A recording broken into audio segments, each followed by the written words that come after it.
What do you do with a swimming pool that you don't want anymore? That's the thing about a swimming pool is you have to maintain them. You can't just close a swimming pool permanently, nor can you just fill one in.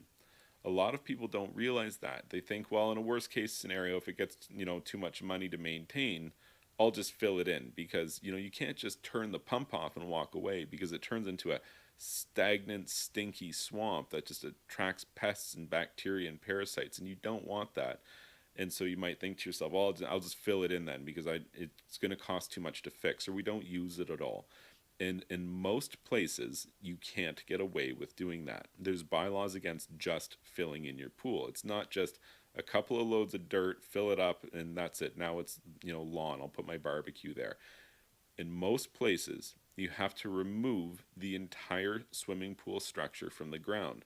In the case of something like a concrete swimming pool, that could be a pretty serious endeavor, something that's going to cost you tens of thousands of dollars. So that's something to definitely think about. A lot of people get into this situation when they're looking at buying a new house, and maybe it has the house, they really want it, but it has this pool. You're not swimmers. You don't see yourself using it. Can we just not use it? Like, is that an option? It's really not.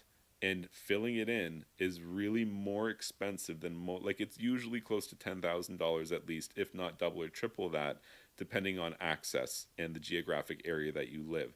It's seldom just the cost of a couple of loads of dirt to fill the thing up. And you have to remember the area has changed since the swimming pool was originally built. You may no longer have the access to get heavy equipment back to the pool area like when the pool was originally built.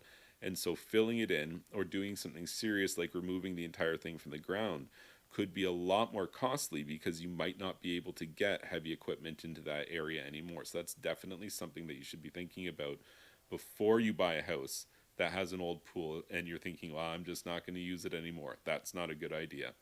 If you found this information helpful, please be sure to like this video and subscribe to my YouTube channel. And you can check out my website, swimmingpoolsteve.com.